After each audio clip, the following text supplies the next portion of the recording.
YouTube, welcome back to my channel. So for today's video, I wanted to talk about my somewhat controversial opinion when it comes to the concept of calories in versus calories out. I'm going to try and keep this as short and condensed as possible because I feel like there's a lot of things that could be said about this, but I don't want to have anything get lost in like the nitty-gritty details of things. But I was listening to a podcast recently where they were talking about the weight of food as like a form of measurement, as a means of tracking how many calories are in a food. And it just got me thinking about how, you know, there's so much more to a food than just what it weighs on the scale. And to kind of give a better like visual example, I'll just get a little closer to the camera so you can see it a little better. So they are the same weight and they both come from the same food, you know, they're both apple, but the impact of that food is so much more than just the fact that they're 100 grams, like they both weigh the same. I don't know about you, but if I'm looking for something to fill me up, I would much rather eat all of these slices of apples than just this tiny little bit of apple juice. In terms of calories, they are both quite similar, you know, somewhere in the 40 to 50 range. I think a lot of people would like to argue that it doesn't matter where your calories come from if your goal is to lose weight, because as long as you're sticking within your target calorie range, you'll be fine. And while I think that's in a sense true, I feel like it's a big oversimplification of calories in versus calories out, because when you look at this apple juice, it's highly processed compared to this the apple slices. The fiber is still intact for the apple slices, whereas there's no fiber in the apple juice. So, well, there's two things for that. When the fiber is still intact, well, actually technically three things.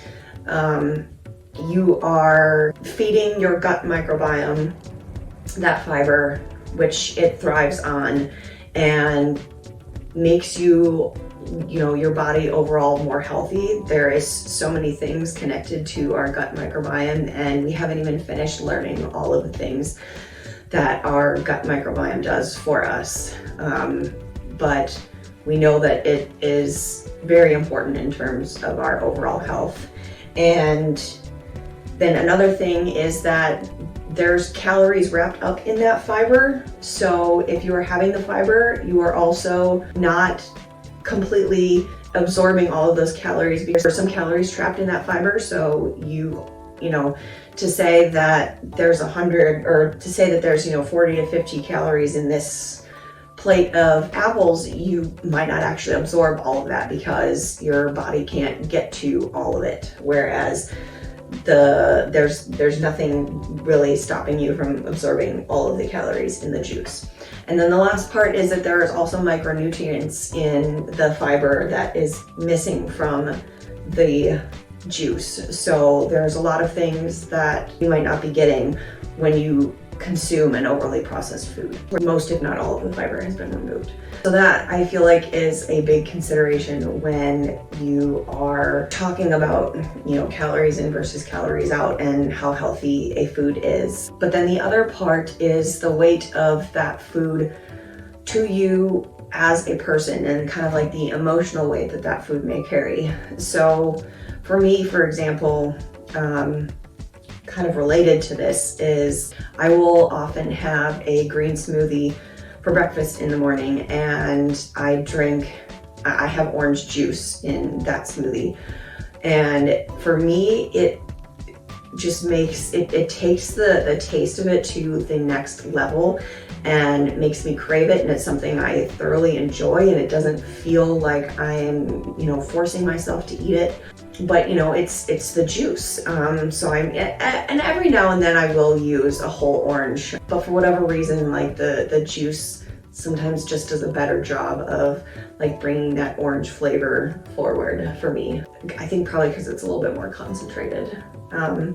But I'm also getting fiber from the greens that I put in there and the other fruits that I put in there. So, it's not something that, because I still feel like, I'm getting the benefits that way. So there's also, an argument to be said for not forcing yourself to eat something that you really don't want to if you're just truly not going to enjoy it. So you can still make healthy choices and incorporate foods that are a little bit more processed than in their, whole food forms. And so I think to reduce the impact of a food to just the weight, as in like the number on a scale, it does such a disservice to that food and your overall health and well-being as a person. And there's so many other examples of foods. And I think, one of the ones that's being used a lot is corn versus corn chips. And it's virtually the same food. You start from the same thing, and there's not, you can get a lot of corn chips that don't have a lot of extra stuff in them. It's just like oil and salt. So it is mostly corn. But the difference in what you have when you start with just corn versus the corn chip and everything that they have to do to it in order to get it to be a corn chip, it's almost an entirely different food at that point. And you have removed so much and broken down and processed, hence the term highly processed, that your body doesn't have to do much to digest it at that point. And we have evidence, not to get into too many details, but I'm sure many of you have experienced, if you've eaten whole corn and then later gone to the bathroom, that we don't, as evidenced by what you see, you don't absorb all of that corn that you eat. And so again, to say that when you eat this much corn, you get this many calories, well, that's not always the case. And human beings are not machines. So if you expect to take a mathematical equation and apply it to every single person at any given time of any given day and have it come out the same way, the exact same way every time, it's just not going to work like that. We have other factors that interfere with that, oversimplification of calories in versus calories out, like the things that I've already talked about. And then, there's also, hormones at play, especially the cortisol, which is a stress hormone and causes you to hold on to and store more fat tissue. So to say that every single time, we eat something, even if it has the fiber intact, you're still going to absorb the same amount of calories every single time, it just doesn't work like that. So for me, that's why I think that a whole foods plant-based diet is beneficial, especially if your end goal is to be healthier and to lose excess fat tissue, because you can feel like you're eating more and you're likely going to be absorbing a little bit and sometimes significantly less than what we have measured the calories to be. And plus you're getting all the fiber benefits to feed your gut and the micronutrients as well. But then I also feel like, there's a time and a place to consider convenience, and we have so many social events that are surrounded by food and where food is the focus. And if you are able to enjoy certain foods and not feel, guilt around it, and you're able to be more present in the moment and enjoying that time with friends and family, then I do think that it's better to not demonize any type of food, because it attaches negative emotions and can just kind of throw you off and make you crave those things more and associate morals with it, which food is not innately moral or immoral. So yeah, I just feel like calories in versus calories out is not everything that the scientific world originally thought it was when we came out with that. So that is my take on that topic. Sorry about that. It's just a little bit into the future. I kind of had to end the video abruptly because I realized what time it was and I was going to be late for picking up my dog from preschool.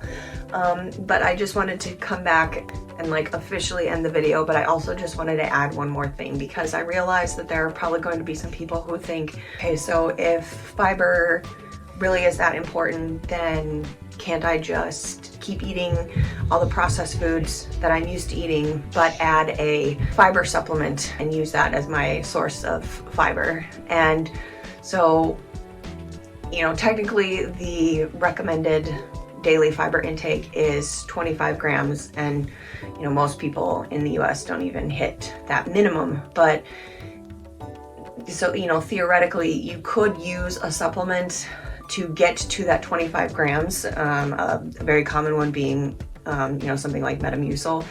But the thing is with, you know, again, another example of reducing something to just a number is that if you're getting all of your fiber or the majority of your fiber from just that one source, which in the case of Metamucil, it's psyllium husk. And while psyllium husk is a beneficial fiber, you have so many different diverse gut bacteria that all want something different. So in the podcast that I was listening to recently, the example that was given was, you know, like at a zoo, there's, you know, all these different kinds of animals. So you're feeding all the different kinds of animals. You wouldn't just feed one type of animal. And that's kind of the case with your gut microbiome. So if you get the majority of your fiber from just psyllium husk, you're just feeding that one type of bacteria. And, you know, some of them like fiber from walnuts, some of them like fiber from oats, some of them like from hemp seeds. You know, there's so many different kinds of plants, and that's why another, you know, I won't get too much into it, but why lately the best recommendation from the research has shown that 30 plants a week is a good target to work towards for having the healthiest gut microbiome. And, you know, that can sound a little overwhelming at first, but things like herbs and spices count towards that too. So, you know, adding that to your foods. And when you think about, you know, all the different like sources, it does, you know, start to add up throughout the week. So, and again, that's just like a kind of ultimate goal. So you can, you know, start slower and work your way up towards that. So yeah, I just wanted to add that in there. Okay, so yeah, that I think pretty much sums up how I feel about calories in versus calories out. And if you have any questions, or if there's, you know, anything that you have learned that, you know, I didn't cover, which again, you know, because I didn't want to make this video too exhaustive, but feel free to leave any of that in the comments, and I will see you guys next time. Bye.